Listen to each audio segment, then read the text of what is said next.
ओम श्री गणेशाय नमः। श्री शिवाय नमस्तुभ्यं। प्रिय श्रोताओं, आज सुनिए शिव पुराण कथा में कल से आगे का वृत्तांत।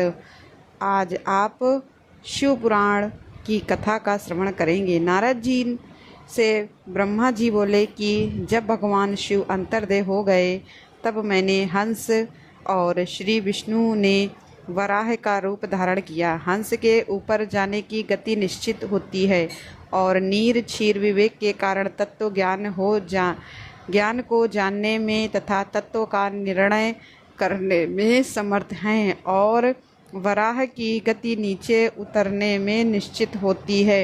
इसी रूप द्वारा श्री विष्णु जी ने वराह कल्प रचना चाहा था। इसी दिन से वराह कल्प कहलाया। भगवान शिव जी का ध्यान करके मैंने सृष्टि की रचना प्रारंभ की। प्रथम जल की उत्पत्ति की, उसमें से अंजलि भर जल से 24 तत्वों का एक अंड बनाया। वह अंड वृहत होता गया। उसके विराट हो जाने पर मैंने भगवान विष्णु का ध्यान किया। उन्होंने अंड में प्रवेश कर उसे चेतन किया।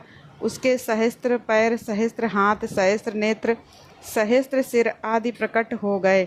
उस विराट पुरुष ने सारी पृथ्वी को ढक लिया। फिर भी श्री कृष्ण कैलाश से ऊपर बैकुंठ को चले गए। मैंने सृष्टि रचना प्रारंभ कर दी। पहले पाप की सृष्टि की, जिसमें अविद्या और तप की प्रधानता थी। इसमें स्थावरों की रचना की और इसके बाद शिव जी का ध्यान करके तिरछे जीवों की रचना की। फिर सात्विक देवताओं की रचना की। शिव जी की आज्ञा से रजोगुण वाले मनुष्यों की रचना की। इस तरह 5 तरह की सृष्टि हो गई। फिर महत सर्ग, सूक्ष्म भौतिक सर्ग तथा वैकारिक सर्ग उत्पन्न किए। वैकारिक सर्ग से प्राकृतिक 8 प्रकार की सृष्टि हुई। जब इसमें विकृति हुई तो नवा कुमार सर्ग उत्पन्न किया। फिर उपयोगी द्विगात्मक सर्ग उत्पन्न किया, जिसमें सनकादिकों का महान कुमार सर्ग उत्पन्न किया। यह मेरे मानस पुत्र कहलाए। जब मैंने इनसे सृष्टि रचना करने को कहा तो मेरे नेत्रों से आंसू टपकने लगे। श्री विष्णु के कहने पर मैंने भगवान शिव जी के लिए तप किया। इससे मेरी भौं और नासिका के मध्य से विभूति तथा अर्धनारीश्वर शिव जी प्रकट हुए। उन्हें देखकर मैं प्रसन्न हो गया। मैं उनसे बोला कि हे देव, आप जन्म और मरण वाली प्रजा की सृष्टि कीजिए। परंतु शिव जी ने यह कार्य स्वयं न करके मुझे ही सौंप दिया और मुझे माया रहित रहने पर वरदान देकर अंतर्देह हो गए। ब्रह्मा जी बोले, हे देवर्षि, इसके बाद शब्द आदि पंचभूतों द्वारा पंजीकरण करके उनसे आकाश, वायु, जल, अग्नि, पृथ्वी, पर्वत, समुद्र, वृक्ष आदि और कालक्रम से युग, पर्वत सभी कालों की रचना की तथा सृष्टि के अन्य बहुत से पदार्थों की मैंने रचना की। परंतु इससे मुझे संतुष्टि नहीं मिली। मैंने पार्वती जी सहित शिव जी का ध्यान कर अन्य सृष्टि के पदार्थों की रचना की। अपने नेत्रों से मरीच ऋषि को, हृदय से भृंगु ऋषि को, सिर से अंगिरा ऋषि को, कान से पुल ऋषि को, उदान से पुलस ऋषि को, समान से वरिष्ठ ऋषि को, अपान से ऋतु ऋषि को, वर्णों से अत्रे ऋषि को, प्राण से दक्ष ऋषि को, गोदी से नारद को, छाया से करदम ऋषि को उत्पन्न किया। इसके बाद मैं 2 भागों में बट गया। एक भाग से पुरुष और दूसरे भाग से नारी बना, जिसमें शत्रुपा नाम वाली योगिनी नारी और शंभु मनु पुरुष बने। शत्रुपा नारी को मनु ने ग्रहण कर मैथुनी सृष्टि विवाह द्वारा उत्पन्न की। उससे मनु के प्रियव्रत और उत्तानपाद 2 पुत्र और आकृति देवभूति तथा प्रसूति नाम की 3 कन्याएं उत्पन्न हुई। आकृति को रुचि नामक मुनि को दिया तथा देवभूति को करदम प्रजापति को दिया। प्रसूति का विवाह दक्ष के साथ हुआ। इनकी संतानों से चराचर जगत भर गया। रुचि और आकृति से यज्ञ हुआ। यज्ञ के 12 पुत्र हुए। देवभूति के करदम द्वारा अनेकों संतान हुई। दक्ष प्रजापति के 24 कन्याओं ने जन्म लिया। यह कन्याएं क्रमशः भृंगु, भव, मरीच अंगिरा आदि ऋषियों को ब्याह दी गईं। इनसे असंख्य संतानें उत्पन्न हुईं। भगवान शिव ने त्रिशूल के अग्रभाग से देवी सती की रक्षा की, जिन्हें सर्वव्यापी श्री विष्णु ने अपने प्रभाव से बनाया था। फिर वही लोक कल्याण हेतु दक्ष प्रजापति के यहाँ प्रकट हुए। देवी सती की परा, अपरा और शिवा यह 3 रूप हैं। सती रूप में शंकर जी के साथ उनका विवाह हुआ। पिता के यज्ञ में देवी सती ने अपना शरीर त्याग कर दूसरे जन्म में पार्वती के रूप में पैदा होकर शंकर जी को पुनः प्राप्त हुई। उनके अन्य मुक्तिदायक नाम हैं कालिका, चंडिका, भद्रा, चामुंडा, जया, विजया, जयंती, भद्रकाली, दुर्गा, भगवती, कामदा, कामाख्या, अम्ब, मृडानी, सर्वमंगला आदि। इस प्रकार हे मुनि, मैंने तुम्हें सृष्टि की रचना का वर्णन किया, जो शिव जी की आज्ञा से मैंने रची है। ब्रह्मा जी ने देवर्षि नारद से कहा कि जिस प्रकार शिव जी कैलाश पर गए तथा कुबेर से जिस प्रकार मित्रता हुई, अब वह प्रसंग भी सुने। कोमले नगर में यज्ञदत्त नाम का एक ब्राह्मण रहता था। वह विद्या में बहुत पारंगत था। उसका एक पुत्र था जिसका नाम गुणनिधि था। 8 वर्ष की आयु में उसका यज्ञोपवीत संस्कार कर दिया गया। वह अनेक विद्याओं का ज्ञाता भी बन गया, परंतु उसमें कुछ दुर्गुण भी आ गए थे, जैसे जुआ खेलना, गाने बजाने वाली सभाओं में जाना। माता के कहने पर भी वह अपने पिता के पास नहीं जाता था। पिता दीक्षा या यज्ञ आदि से निवृत्त होकर लौटने पर पत्नी से जब वह पूछता कि गुणानिधि कहाँ गया है, तब माता उत्तर देती कि यहीं कहीं अभी अभी चला गया है, शायद पूजा, स्नान या देवताओं के लिए पुष्प लेने आदि गया होगा। माता अपने अकेले पुत्र गुणानिधि को प्रतिदिन समझाती, परंतु वह नहीं सुधरा। एक दिन वह अपने पिता की अंगूठी को चुरा कर ले गया। पिता ने अंगूठी को एक जुराही के हाथ में देखा तो उससे पूछा, पर पता चला कि वह तो गुणनिधि जुए में हार गया है। यही नहीं, वह जुए में काफ़ी धन भी हार गया है। जुआरी कहने लगा, आश्चर्य है कि आप जैसे ज्ञानी पंडित अपने ही पुत्र को नहीं जान पाए। यज्ञदत्त का सिर लज्जा से झुक गया। वह लज्जावश सिर और मुंह को वस्त्र से ढककर अपने घर आया। वह अपनी पत्नी से बोला, तेरा पुत्र गुणानिधि कहाँ गया है और मेरी अंगूठी कहाँ है, बताओ। पत्नी बोली, मुझे इस समय याद नहीं है, शायद मैं रखकर कहीं भूल गई हूँ। तब यज्ञदत्त ने गुस्से में कहा, सत्य कह रही हो, निकम्मे पुत्र को जन्म देने वाली तू बड़ी असत्यवादिनी है। मैंने जब जब भी पूछा कि गुणानिधि कहाँ है तो झूठ बोलकर मुझे बहला देती थी। अन्य वस्तुएं भी घर से गायब थीं। पुत्र को बिगाड़ने में माता का दोष देखकर उसने जल लेकर दोनों को तिलांजलि दे दी तथा किसी दूसरे ब्राह्मण की कन्या से विवाह कर लिया। जब यह समाचार ब्राह्मण पुत्र गुणानिधि को मिला तो वह घर छोड़कर वन में चला गया। कभी माता की ममता तथा पिता की धर्मज्ञता का स्मरण करके वह अपनी मूर्खता पर पश्चाताप करने लगा। इस प्रकार चिंता से व्याकुल हो सायंकाल को एक शिव मंदिर के पास जाकर बैठ गया। वह भूख प्यास से व्याकुल हो रहा था। ठीक उसी समय एक व्यक्ति सपरिवार शिवरात्रि का पूजन करने आया। उसने पूजा करने के बाद घर से लाए पकवान आदि शिवलिंग पर चढ़ाए और वहीं सभी सो गए। तब रात्रि में भूख से व्याकुल यज्ञदत्त ने पुत्र गुणानिधि ने छिपकर मंदिर में प्रवेश किया और शिवलिंग पर चढ़ाया गया प्रसाद लेकर चंपत हो गया। परंतु उसी समय उसके पैरों की आवाज़ से सभी लोग जाग गए। उसे भागते हुए रक्षकों ने पकड़ लिया और उसकी इतनी पिटाई की कि वह मर गया। उसे यमदूत आकर ले जाने वाले ही थे कि ठीक उसी समय शिव जी के पार्षद भी उसे लेने आ पहुँचे। वे यमदूतों से बोले, हे यमदूतों, इसे छोड़ दो। इसने जहाँ पाप किए हैं वहीं कुछ काम धर्म संबंधी भी किए हैं। जैसे शिवलिंग पर गिरती हुई दीपक की छाया पर इसने निवारण किया और रात्रि में इसने अपना वस्त्र फाड़कर दीपक में बत्ती भी डाली है। उसी प्रसंग में इसने शिव गुणों का श्रवण भी किया है। व्रत रखकर इसने शिव जी की पूजा का दर्शन भी किया है। स्थिर चित्त से द्वार पर बैठा भी रहा है। इस कारण अब यह हमारे साथ शिवलोक में जाएगा। यह वहाँ कुछ समय रहकर पुनः कलिंग देश का राजा बनेगा। शिवगणों की बात सुनकर यम के दूत अपने लोक को चले गए। जब यह समाचार उन्होंने यमराज जी को सुनाया तो वे बड़े प्रसन्न हुए। उधर गुणानिधि कुछ समय शिवलोक में रहकर अरिंदम नाम के कलिंग देश का राजा हुआ। भगवान शिव जी की थोड़ी सी सेवा भी इस प्रकार बहुत फलदायक होती है।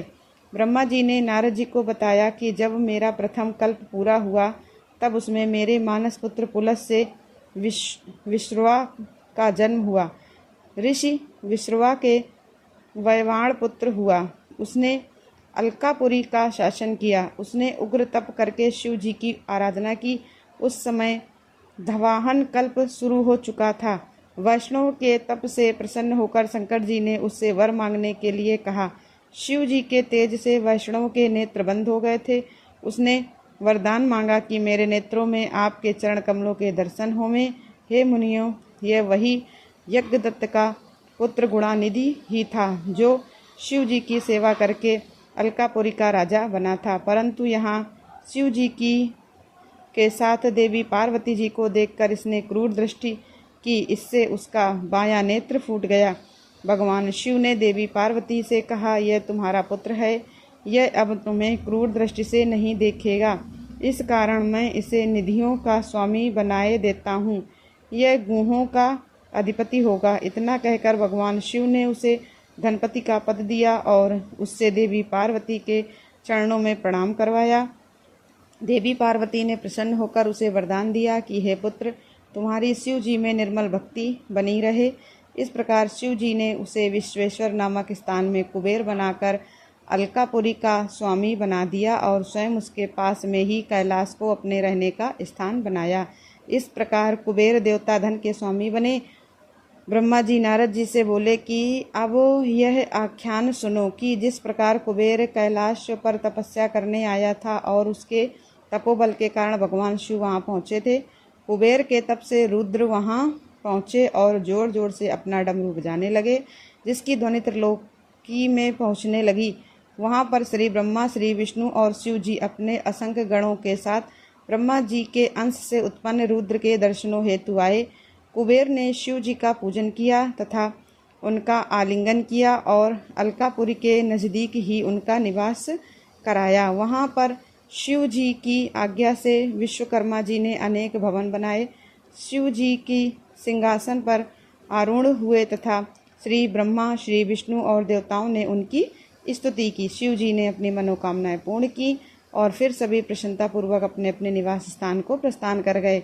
नारद जी ने ब्रह्मा जी से पूछा, आप शिव कृपा से सर्वज्ञ हैं, अतः आप मुझे यह बताने की कृपा करें कि शिव जी की देवी सती के साथ विवाह करके गृहस्थी कैसे बने। देवी सती जो पहले दक्ष प्रजापति की कन्या थी, बाद में हिमालय की पुत्री बनी। देवी सती का चरित्र भी बताने की कृपा करें। तब ब्रह्मा जी नारद जी से बोले कि पहले मेरे यहाँ एक कन्या हुई जिसको देखकर मैं काम से पीड़ित हो गया। तब भगवान रुद्र ने मुझे धिक्कारा। मैंने तपस्या द्वारा शिव जी की आराधना की। शिव शंकर ने मुझे तरह तरह से समझाया। मैंने शिव जी की ही मोह में डालना चाहा। अपने पुत्र दक्ष से मैंने अस की व्रणी नामक कन्या ने सती को उत्पन्न कराया। वह दक्ष पुत्री ही उमा बनकर कठिन तपस्या के द्वारा शिव जी को वर रूप में प्राप्त कर सकी। तब के रुद्र स्वतंत्र होकर भी संतान उत्पन्न करने की इच्छा से रूप धारण कर मोहित हो गए। रुद्र को गृहस्थ आश्रम में काफी समय व्यतीत हो गया। इधर दक्ष को शिव जी की माया से गर्भ उत्पन्न हो गया। वह शिव जी की निंदा करने लगा। उसने एक विशाल यज्ञ का आयोजन किया जिसमें उसने मुझे, श्री विष्णु और अन्य देवताओं तथा मुनियों को आमंत्रित किया, परंतु अपने जामाता शिव जी को आमंत्रित नहीं किया। इस पर देवी सती का हृदय नहीं माना। वह अपने पिता के घर गई, परंतु वहां पर यज्ञ में अपने पति शिव जी का भाग न देखकर और अपने पिता से अपने पति की निंदा सुनकर उन्हें यह सहन नहीं हुआ और यज्ञ कुंड में अपना शरीर त्याग दिया। देवी सती के शरीर त्यागने की बात सुनकर महादेव जी कुपित हो गए। उन्होंने अपनी जटा से एक बाल उखाड़कर वीरभद्र को उत्पन्न किया। वीरभद्र ने दक्ष प्रजापति के यहाँ जाकर दक्ष सहित यज्ञ का विध्वंस कर दिया। समस्त तीनों लोकों में हाहाकार मच गया।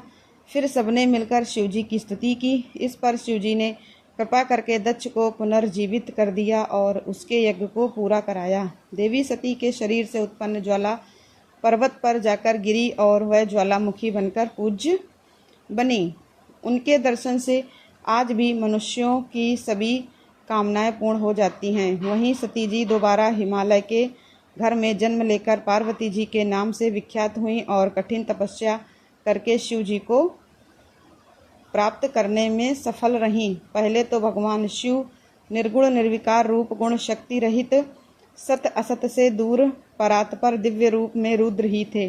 फिर उमा के साथ सगुण और शक्तिमान हो गए। उनके दाएं अंग से ब्रह्मा तथा बाएं अंग से श्री विष्णु उत्पन्न हुए।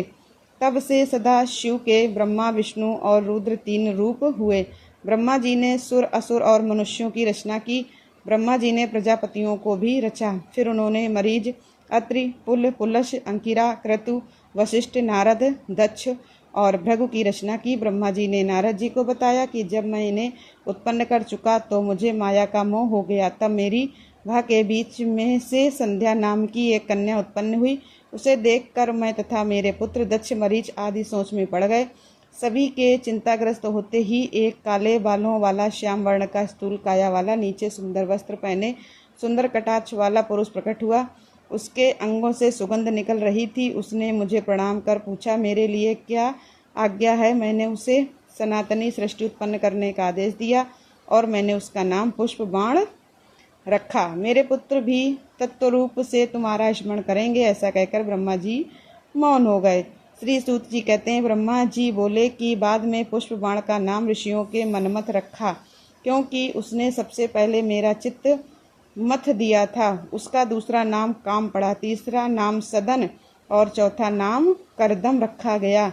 ब्रह्मा जी काम से बोले, दक्ष प्रजापति तुम्हें एक कामनी तथा रूपवती कन्या प्रदान करेंगे।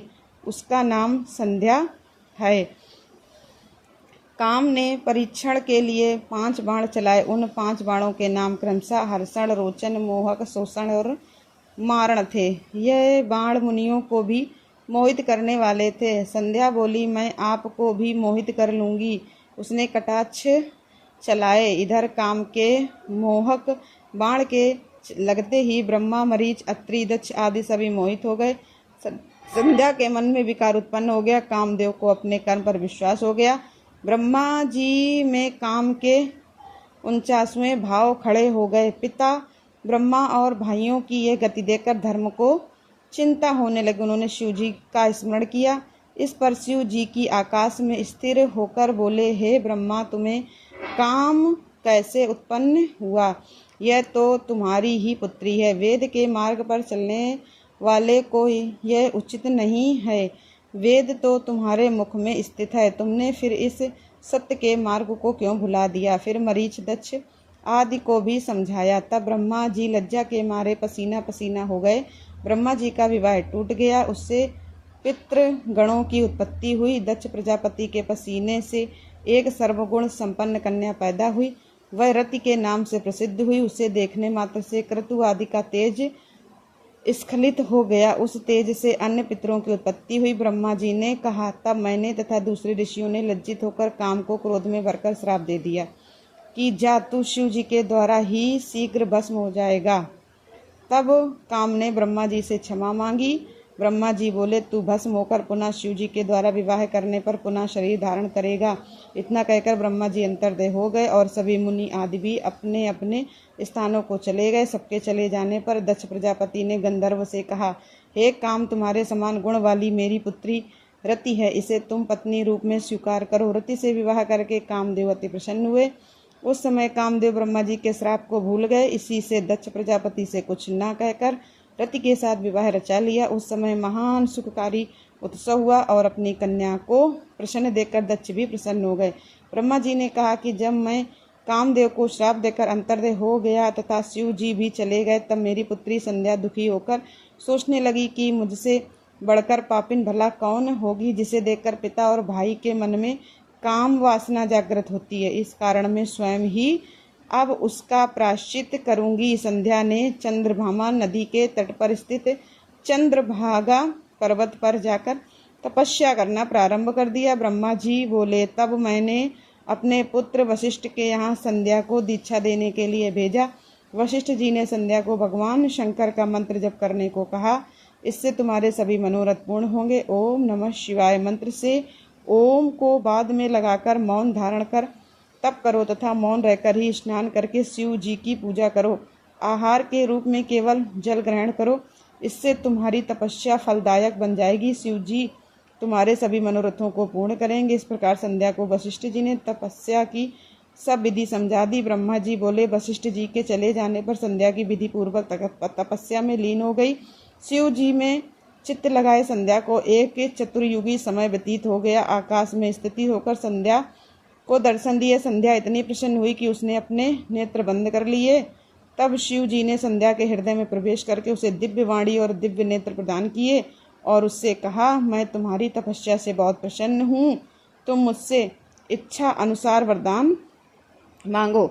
संध्या भगवान शिव जी को बार बार प्रणाम करके बोली, हे प्रभु, यदि मैं पूर्व पाप से मुक्त हो गई हूँ तो आप मुझे यह वरदान प्रदान करें कि प्राणी उत्पन्न होते ही काम वासना से ग्रस्त ना हो। दूसरा वर यह प्रदान कीजिए कि मैं तीनों लोकों में पतिव्रता नारी जानी जाऊं, मेरे पति काम वासना से ग्रस्त ना हूँ तथा मित्र भाव के समान हूँ, और जो भी मुझे काम वासना से देखे वह नष्ट हो जाए और नपुंसक बन जाए।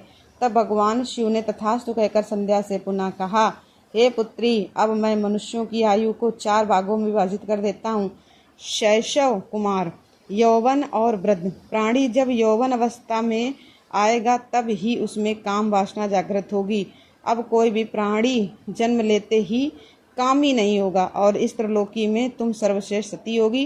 तुम्हारे पति के अतिरिक्त यदि अन्य पुरुष तुम्हें काम वासना से देखेगा तो वह नपुंसक बन जाएगा। तुम्हारा पति 7 कल्पों तक जीवित रहेगा और बड़ा भाग्यवान होगा। तुम्हारा अग्नि में जलकर भस्म होना निश्चित है।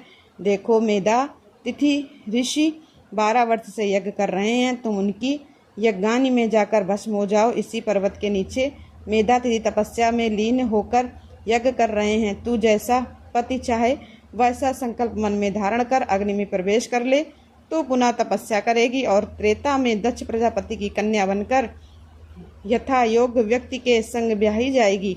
भगवान शिव जी के ऐसा बताने पर संध्या मेधा तिथि के यज्ञ में पहुंच गई। भगवान शिव जी द्वारा भेजे जाने के कारण मेधा तिथि को किसी ने नहीं देखा और वह यज्ञ की अग्नि में कूद गई। उसे कूदते हुए भी कोई नहीं देख सका। उसका शरीर यज्ञ की अग्नि में तुरंत भस्म हो गया। अग्नि ने उसके शरीर को जलाकर सूत्र ने उसके शरीर को अपने रथ में स्थापित कर लिया और उसके शरीर का ऊपरी भाग रात्रि और दिन के बीच में होने वाली प्रातःकाल की संध्या हो गया और शेष नीचे का भाग पितरों की प्रसन्नता के लिए दिन का अवसान वाली संध्या हो गया। उसके प्राणों को भगवान शिव ने अपने दिव्य शरीर में स्थापित कर लिया। इधर जब यज्ञ की समाप्ति हुई तब ऋषियों ने तप्त स्वर्ण के समान कांत वाली कन्या को अग्नि में देखा। इस पर मेघातिथि ने उसे अपनी गोद में उठा लिया तथा यज्ञ के जल से स्नान कराया और उसका नाम अरुंधति रखा। मुनि उसे अपनी निधि मानकर आश्रम में उसका पालन पोषण करने लगे। जब अरुंधति 5 वर्ष की हो गई तो ब्रह्मा, विष्णु और महेश ने आकर उनका विवाह वशिष्ठ ऋषि के साथ संपन्न करा दिया। इस प्रकार देवी अरुंधति से वशिष्ठ मुनि के 100 श्रेष्ठ पुत्र उत्पन्न हुए। ब्रह्मा जी ने नारद जी को बताया, जब संध्या को देखने मात्र से शिव जी ने मुझे फटकारा था तब से मैं शिव जी के माया से मोहित होकर ईर्ष्या करने लगा। मन में ईर्ष्या रखकर मैं मरीच, दक्ष आदि पुत्रों के पास जाकर बोला, तुम्हें पता है कि शिव जी ने स्त्री को देखने मात्र से मुझे खूब धिक्कारा था। उस घटना से मैं आज तक दुखी हूँ। अतः जब तक महादेव कोई स्त्री ग्रहण न कर लें तब तक मेरे हृदय को शांति नहीं मिलेगी। क्या तुम मेरे कष्ट को दूर करने में कोई उपाय कर सकते हो? हे नारद, जब मैं इस प्रकार कह रहा था उसी समय कामदेव रति सहित पधारे। मैंने कामदेव की प्रशंसा करके उससे कहा, हे पुत्र, तुम संसार में किसी प्रकार शिव जी को मोहित करो, तुम्हारे अतिरिक्त यह कार्य और कोई नहीं कर सकता। इस प्रकार कामदेव ने कहा, मैं महादेव को मोहित तो कर सकता हूँ, परंतु स्त्री का निर्माण तो आपको ही करना पड़ेगा। इससे मैं और दक्ष प्रजापति चिंता में पड़ गए कि किसके द्वारा शिव जी को मोहित करें। मेरी चिंताग्रस्त श्वासों से जो वायु निकलनी, उससे पुष्पित ताम्रदेव वाला सुंदर नासिका वाला पुरुष उत्पन्न हुआ और मैंने उससे कहा, हे मनमत, यह स्मरण का हेतु होने से वसंत नाम वाला है, इसे तुम अपना साथी समझो। इसके साथ ही तुम रति को लेकर शिव जी को मोहित करो। फिर तो कामदेव ने अपनी पत्नी रति के साथ मेरे चरण स्पर्श किए और कैलाश को प्रस्थान कर गया। वहां जाकर कामदेव ने प्राणियों को मोहित करने के लिए अपना प्रभाव फैलाया। वसंत ने भी उसका साथ दिया। शिव जी को मोहित करने के लिए कामदेव ने कई प्रयास किए, परंतु वह सफल नहीं हो पाया और उसके सारे प्रयत्न निष्फल हो गए। उसने उदास होकर मुझसे कहा कि मैं शिव जी को मोहित करने में नितांत असमर्थ हूँ। ब्रह्मा जी कहते हैं, अब कामदेव की बात सुनकर मैं चिंता मगन हो गया। मेरे चिंतित होने पर मेरे सम्मुख विकराल गण आने के लिए वाद्य यंत्रों को लेकर प्रकट हुए। उन्होंने कोलाहल करके मारो मारो का शब्द उच्चारण किया और वे मुझे भी मारने दौड़े। तब मैं कामदेव से बोला, इन्होंने प्रकट होते ही मारे मारे का उच्चारण किया है, अतः इनका नाम मार होगा, यह भी तुम्हारी सहायता करेंगे। अब तुम पुनः शिव जी को मोहित करने जाओ। कामदेव ने ब्रह्मा जी से कहा कि आपकी आज्ञा शिरोधार्य है, परंतु शिव जी को मोहित करना मेरे वश की बात नहीं है। वे मुझे भस्म भी कर सकते हैं। लेकिन ब्रह्मा जी के कहने पर कामदेव मार गणों को साथ लेकर शिव जी के साथ स्थान पर गए, परंतु शिव जी को वह मोहित करने में असफल रहे। ब्रह्मा जी ने बताया कि कामदेव निराश होकर मेरे पास लौटकर बोला कि हे ब्रह्मा जी, आप स्वयं ही शिव जी को मोहित करें। तब ब्रह्मा जी देवर्षि नारद जी से बोले, कामदेव के चले जाने पर शिव जी को मोहित करने का मेरा स्वप्न चकनाचूर हो गया। मैं यह सोचता ही रहा कि क्या युक्ति करूं जिससे शिव जी स्त्री ग्रहण करने को तैयार हो जाएं। फिर मैंने भगवान विष्णु का स्मरण किया। पीताम्बर धारण किए श्री विष्णु मेरे सामने प्रकट हो गए। मैंने गदगद वाणी में उनकी स्तुति की। श्री विष्णु ने मुझसे पूछा कि मुझे कैसे स्मरण किया।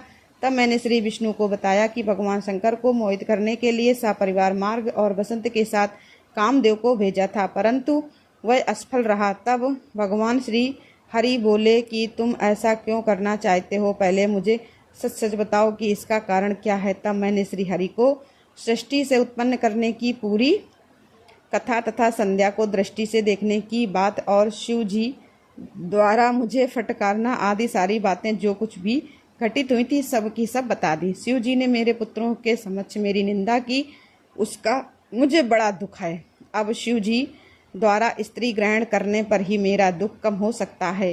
हे नारद, श्री हरि मेरी बात सुनकर हंस पड़े और मुझसे बोले, हे ब्रह्मा जी, आप सब लोकों के कर्ता और वेदों के ज्ञाता होकर ऐसी मूर्ख बातें क्यों करते हो। आप अपनी इस ईर्ष्या को छोड़ दो। अगर आपके अनुसार शिव जी को स्त्री ग्रहण करनी चाहिए तो देवी पार्वती के उद्देश्य से शिव जी का तप करो। अपने उद्देश्य की पूर्ति हेतु देवी पार्वती जी का हृदय में ध्यान करें। अगर भगवती पार्वती प्रसन्न हो गईं तो आपके सब मनोरथ पूर्ण हो जाएंगे, और अगर भगवती पार्वती प्रसन्न हो गईं तो वे अवतार ग्रहण करेंगी। आप दक्ष प्रजापति को आदेश दो कि वह तप करें जिससे पार्वती जी कन्या रूप में अपने यहाँ उत्पन्न हो जाएं। मैं आप शिव तीनों पार्वती जी के ही स्वरूप हैं। इस प्रकार ब्रह्मा जी को समझाकर श्री हरि अंतर्दय हो गए। श्री सूत जी कहते हैं, हे ऋषिवरों, तब ब्रह्मा जी ने देवर्षि नारद को बताया कि इसके पश्चात मैं देवी का स्मरण करके उनसे प्रार्थना करने लगा, हे मातेश्वरी, मेरा कार्य पूर्ण करो। मेरी बार बार स्तुति करने पर आखिरकार भगवती चामुंडा प्रकट हुई। वे 4 भुजाओं वाली, सिंह पर आरूढ़, वर देने के लिए कलश लिए हुए थीं। उनका मुख शरद काल के चंद्रमा के समान कांति युक्त था। मस्तक पर चंद्रमा और 3 नेत्र थे। उनके पैरों की नखों की अद्भुत कांति थी। मैंने भगवती चामुंडा को प्रणाम किया और उनकी इस प्रकार स्तुति करने लगा, हे देवी, आप सनातनी शक्ति हो। आप संसार को मोहित करने वाली और त्रिलोकी की रचना तथा संगार करने वाली हो। आप गणों से परे, योगियों से पूजित और उनके हृदय में वास करने वाली तथा योगियों के आह्वान पर प्रकट होने वाली हो। आपको मेरा प्रणाम है। तब जगदम्बा मुझसे बोली कि आपने किस लिए मुझे स्मरण किया है, मुझे शीघ्र बताओ। तब मैंने उनसे कहा, हे सर्वज्ञदात्री, मेरा यह मनोरथ मेरे मस्तिष्क से उस समय निकला था जब भोले शंकर रुद्र नाम से योगी बनकर कैलाश पर निवास करने लगे। वे समाधि लगाकर तपस्या में लीन थे। वे पत्नी विहीन होकर भी दूसरा विवाह नहीं करना चाहते थे। अतः किसी भी प्रकार आप उन्हें मोहित कीजिए। आप दक्ष प्रजापति की कन्या बनकर भोले शंकर की पत्नी बन जाइए। जिस प्रकार आपने श्री विष्णु को लक्ष्मी बनकर प्रसन्न किया है, उसी प्रकार आप पार्वती जी बनकर शिव जी को भी प्रसन्न कीजिए। स्त्री के कारण ही शिव जी ने मेरी निंदा की है। अब मैं देखना चाहता हूँ कि वे स्वयं स्त्री से कैसे ग्रहण करेंगे। इसके अतिरिक्त उन्हें मोहित करने की शक्ति किसी अन्य में नहीं है। यह सुनकर भगवती जगदम्बा चिंतित होकर आश्चर्य व्यक्त करते हुए बोली, अरे विश्व सृष्टा ब्रह्मा जी, आप अज्ञानियों की तरह यह कार्य किसके लिए कर रहे हो? उन निर्विकार शंकर को मोहने में क्या लाभ होगा? मैं तो हमेशा उनकी वशवर्तनी और दासी हूँ। उन्होंने भक्तों के लिए ही रुद्र रूप धारण किया है। वे तो माया के स्वामी हैं। फिर देवी ने मन में सोचा कि यदि इन्हें वर प्रदान नहीं करती हूँ तो देव मार्ग भ्रष्ट हो जाएगा, और यह सोचकर उन्होंने शिव जी का स्मरण किया। शिव जी की आज्ञा पाकर उन्होंने कहा कि तुम्हारा कहना सत्य है कि उन्हें मोहित करने वाला कोई नहीं है, परंतु शिव जी की आज्ञा से तुम्हारा मनोरथ पूर्ण करने के लिए मैं दक्ष की कन्या के रूप में प्रकट होंगी। इतना कहकर भगवती जगदम्बिका अंतर्दय हो गई। ब्रह्मा जी ने नारद जी से कहा कि मेरे आदेशानुसार फिर दक्ष प्रजापति ने 3000 दिव्य वर्षों तक नियमित रूप से तपस्या की। तब भगवती जगदम्बा ने उन्हें दर्शन दिए। भगवती जगदम्बा दक्ष के मनोरथ को पहले से ही जानती थी। उन्होंने दक्ष प्रजापति से वर मांगने को कहा तो दक्ष ने कहा, पूर्ण अवतार भगवान ने रुद्र का अवतार लिया है। तुमने अभी तक अवतार का ग्रहण नहीं किया। बताओ शिव की पत्नी कौन बने? आप ही उनको मोहित करके उनकी पत्नी बन जाओ। इस पर भगवती जगदम्बा ने दक्ष प्रजापति को वरदान दिया कि मैं तुम्हारी पत्नी के गर्भ से पुत्री के रूप में जन्म लूंगी और कठिन तप करके शिव जी की पत्नी बनूंगी। यह सुनकर दक्ष प्रजापति अति प्रसन्न हुए तथा देवी अंतर्देह हो गई।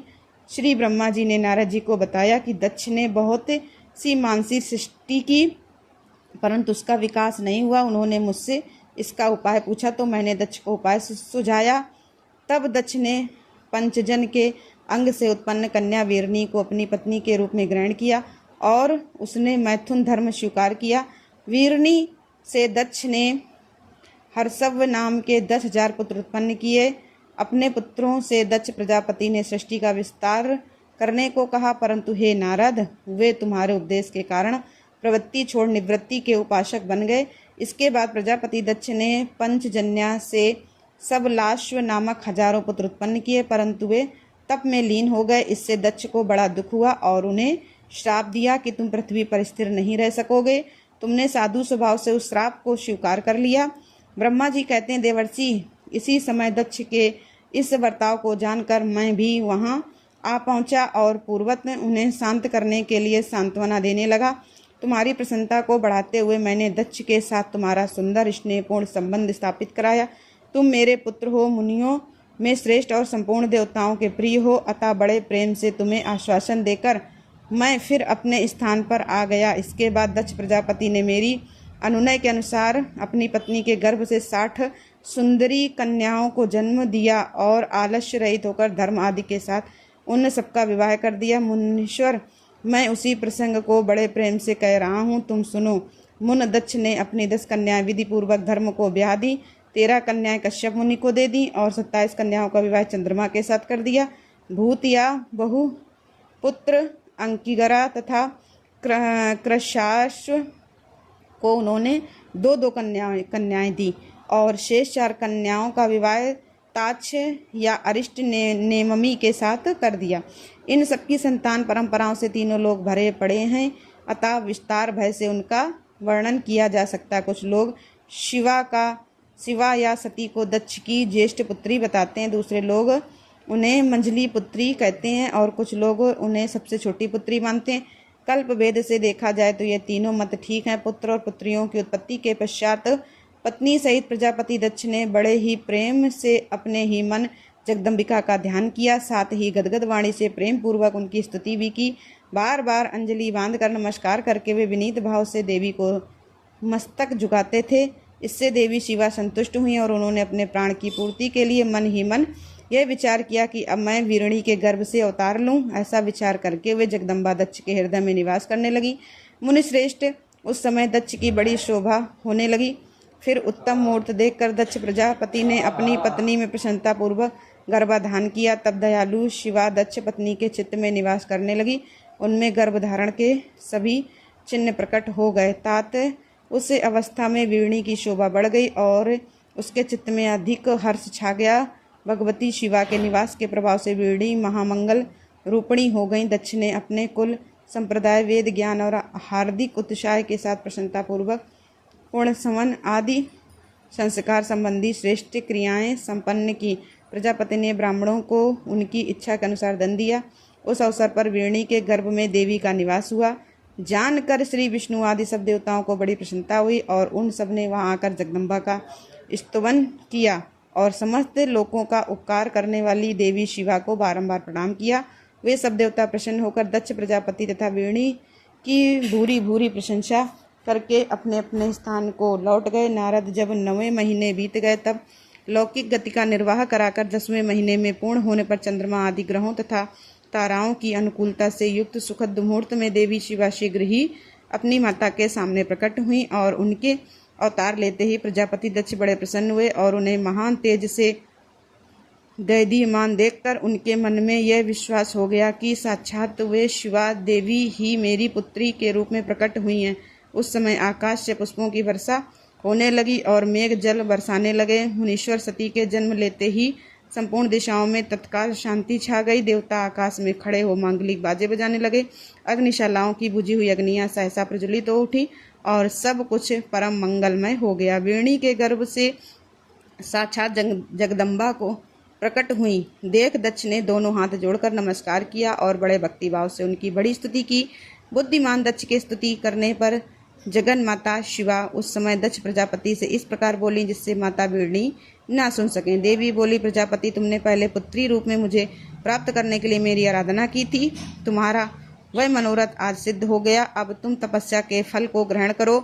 उस समय दक्ष ने ऐसा कहकर देवी ने अपनी माया से शिशु रूप धारण कर लिया और शैशव भाव प्रकट करती हुई वे वहां रोने लगी। उस बालिका का रुदन सुनकर सभी स्त्रियां और दासियां बड़ी तेजी से प्रसन्नता पूर्वक वहां पहुंची। आस्कनी की पुत्री का अलौकिक रूप देखकर उन सभी स्त्रियों को बड़ा हर्ष हुआ। नगर के सब लोग उस समय जय जयकार करने लगे। गीत और वाद्यों के साथ बड़ा भारी उत्सव होने लगा। पुत्री का मनोहर रूप देखकर सबको बड़ी ही प्रसन्नता हुई। दक्ष ने वैदिक और कुलोचित आचार का विधि पूर्वक अनुष्ठान किया, ब्राह्मणों को दान दिया और दूसरों को भी धन बांटा। सब और यथोचित गान और नृत्य होने लगा। तरह तरह के मंगल कृत्यों के साथ बहुत से बाजे बजने लगे। उस समय दक्ष ने समस्त सद्गुणों की सत्ता में प्रशंसित होने वाली अपनी उस पुत्री का नाम प्रसन्नता पूर्वक उमा रखा। इसके बाद संसार में लोगों की ओर से उसके और भी नाम प्रचलित हो गए जो सब के सब महान मंगलदायक तथा विशेषता समस्त दुखों का नाश करने वाले हैं। वीरणी और महात्मा दक्ष अपनी पुत्री का पालन करने लगे। तब वह शुक्ल पक्ष की चंद्रकला के समान दिनों दिन बढ़ने लगी। दिव्य श्रेष्ठ बाल्यावस्था में भी समस्त उत्तम गुण उसमें उसी तरह प्रवेश करने लगे जैसे शुक्ल पक्ष के बाल चंद्रमा में भी समस्त मनोहारिणी कलाएं प्रविष्ट हो जाती हैं। दक्ष कन्या सती सखियों के बीच बैठी बैठी जब अपने भावों से निमग्न होती थी तब बारंबार भगवान शिव की मूर्ति को चित्रित करने लगती थी। मंगलमय सती जब बाल्योचित सुंदर गीत गाती तब स्थाणु हर और रुद्र नाम लेकर स्मर शत्रु शिव का स्मरण किया करती थी। ब्रह्मा जी कहते, नारद, एक दिन मैंने तुम्हारे साथ जाकर पिता के पास खड़ी सती को देखा। वह तीनों लोकों की सारभूता सुंदरी थी। उनके पिता ने मुझे नमस्कार करके तुम्हारा भी सत्कार किया। यह देख लोक लीला का अनुसरण करने वाली सती ने भक्ति और प्रसन्नता के साथ मुझको और तुमको भी प्रणाम किया। नारद, तदनंतर सती की ओर देखते हुए हम और तुम दक्ष के दिए हुए शुभ आसन पर बैठ गए। तत्पश्चात मैंने उस विनयशील बालिका से कहा, सती, जो केवल तुम्हें ही चाहते हैं और तुम्हारे मन में भी एक मात्र जिनकी ही कामना है, उन्हीं सर्वज्ञ जगदीश्वर महादेव जी को तुम पति रूप में प्राप्त करो। सुबह जो तुम्हारे सिवा दूसरी किसी स्त्री को पत्नी रूप में ना तो ग्रहण कर सकेंगे, ना करते हैं और ना भविष्य में भी ग्रहण करेंगे, वे ही भगवान शिव तुम्हारे पति हों। वे तुम्हारे ही योग्य हैं, दूसरे के नहीं। नारद सती से ऐसा कहकर मैं दक्ष के घर में देर तक ठहरा रहा। फिर उनसे विदा लेकर मैं और तुम दोनों अपने अपने स्थान को चले आए। मेरी बात को सुनकर दक्ष को बड़ी प्रसन्नता हुई। उनकी सारी मानसिक चिंता दूर हो गई और उन्होंने अपनी पुत्री को परमेश्वरी समझकर गोद में उठा लिया। इस प्रकार कुमारोचित सुंदर लीला विहारों से सुशोभित होती हुई भक्त वत्सला सती, जो स्वेच्छा से मानव रूप धारण करके प्रकट हुई थी, कौमारावस्था पार कर गई। बाल्यावस्था बिताकर किंचित युवावस्था को प्राप्त हुई सती अत्यंत तेज और शोभा से संपन्न हो संपूर्ण अंगों से मनोहर दिखाई देने लगी। लोकेश दक्ष ने देखा कि सती के शरीर में युवावस्था के लक्षण प्रकट होने लगे हैं। तब उनके मन में यह चिंता हुई कि मैं महादेव जी के साथ इनका विवाह कैसे करूं। सती स्वयं ही महादेव जी को पाने की प्रतिदिन अभिलाषा रखती थी, अतः पिता के मनोभाव को समझकर वे माता के निकट गईं। विशाल बुद्धि वाली सती रूपणी परमेश्वरी शिवा ने अपनी माता वीरणी से भगवान शंकर की प्रसन्नता के लिए तपस्या करने की आज्ञा मांगी। माता की आज्ञा मिल गई, अतः दृढ़ता पूर्वक व्रत का पालन करने वाली सती ने महेश्वर को पति रूप में प्राप्त करने के लिए अपने ही घर पर उनकी आराधना प्रारंभ की।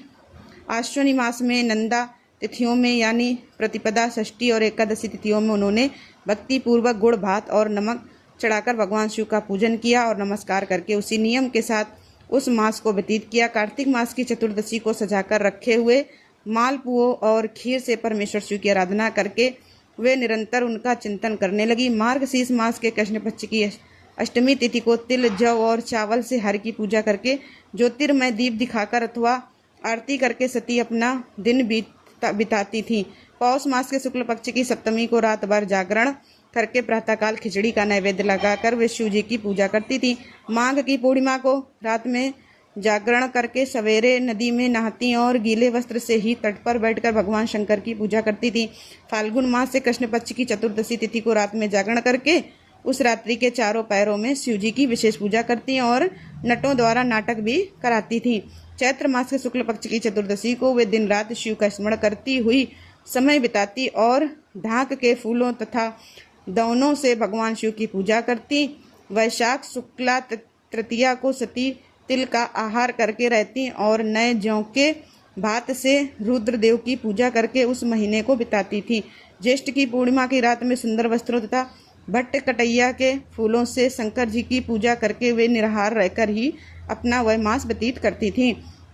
आषाढ़ के शुक्ल पक्ष की चतुर्दशी को काले वस्त्र और भटक कटैया के फूलों से वे रुद्रदेव का पूजन करती थी। श्रावण मास के शुक्ल पक्ष की अष्टमी और चतुर्दशी को वे यज्ञोपवित वस्त्र और कुकी के पवित्री से शिव जी की पूजा करती थी। भाद्रपद मास के कृष्ण पक्ष की त्रयोदशी तिथि को नाना प्रकार के फूलों और फलों से शिव जी का पूजन करके सती चतुर्दशी तिथि को केवल जल का आहार किया करती थी। तरह तरह के फलों फूलों और उस समय उत्पन्न होने वाले अन्नों द्वारा वे शिव जी की पूजा करती और महीने भर अत्यंत नियमित आहार करके केवल जप में लगी रहती थी। सभी महीनों में सारे सती शिव की आराधना में ही संलग्न रहती थी। अपनी इच्छा से मानव रूप धारण करने वाली वे देवी दृढ़ता पूर्वक व्रत का पालन करती थी। इस प्रकार नंदा व्रत को पूर्ण रूप से समाप्त करके भगवान शिव में अनन्य भाव रखने वाली सती एकाग्रचित हो बड़े प्रेम से भगवान शिव का ध्यान करने लगी तथा उस ध्यान में निश्चल भाव से स्थित हो गई। मुनि इसी समय सब देवता और ऋषि भगवान विष्णु और मुझको आगे करके सती की तपस्या देखने के लिए गए। वहां आकर देवताओं ने देखा सती मूर्तिमती दूसरी सिद्धि के समान जान पड़ती हैं। वे भगवान शिव के ध्यान में निमग्न होकर उस समय सिद्धावस्था को पहुंच गई थी। समस्त देवताओं ने बड़ी प्रसन्नता के साथ वहां दोनों हाथ जोड़कर सती को नमस्कार किया। मुनियों ने भी मस्तक झुकाए तथा ऋषि हरि आदि के मन में प्रीति उमड़ गई। श्री विष्णु आदि सब देवता और मुनि आश्चर्यचकित होकर सती देवी की तपस्या की भूरि भूरि प्रशंसा करने लगे। फिर देवी को प्रणाम करके वे देवता और मुनि तुरंत ही गिरिश्रेष्ठ कैलाश को गए, जो भगवान शिव को बहुत ही प्रिय हैं। सावित्री के साथ मैं और लक्ष्मी के साथ भगवान वासुदेव भी प्रसन्नता पूर्वक महादेव जी के निकट गए। वहां जाकर भगवान शिव को देखते ही बड़े वेग से प्रणाम करके सब देवताओं ने हाथ जोड़कर विनीत भाव से नाना प्रकार के स्तोत्रों द्वारा उनकी स्तुति करके अंत में कहा, प्रभु आपकी सत्व रज और तम नामक जो 3 शक्तियां हैं उनके राग आदि वेग आशय हैं। वेद त्रयी अथवा लोक त्रयी आपका स्वरूप हैं। आप शरणागतों के पालक हैं तथा आपकी शक्ति बहुत बड़ी है। उसकी कहीं कोई सीमा नहीं है। आपको नमस्कार है दुर्गापति, जिनकी इंद्रियां दुष्ट हैं, वश में नहीं हो पाती, उनके लिए आपकी प्राप्ति का कोई मार्ग सुलभ नहीं है। आप सदा भक्तों के उद्धार में तत्पर रहते हैं। आपका तेज छिपा हुआ है। आपको नमस्कार है। आपकी माया शक्ति रूपा जो अहंग बुद्धि है, उससे आत्मा का स्वरूप ढक गया है। अतः मूढ़ बुद्धि जीव अपने स्वरूप को नहीं जान पाता। आपकी महिमा का पार पाना अत्यंत कठिन ही नहीं बल्कि सर्वथा असंभव है। हम आप महाप्रभु को मस्तक झुकाते हैं। ब्रह्मा जी कहते हैं, नारद इस प्रकार महादेव जी की स्तुति करके श्री विष्णु आदि सब देवता उत्तम भक्ति से मस्तक झुकाए प्रभु शिव जी के आगे चुपचाप खड़े हो गए। प्रिय श्रोताओं, इसके बाद जो कुछ भी हुआ उसका वृतांत आप सभी कल के अध्याय में जरूर सुनिएगा। यह थी आज की शिव पुराण कथा। सभी प्रेम से बोलिए भगवान शिव शंकर भगवान की जय, देवी पार्वती की जय।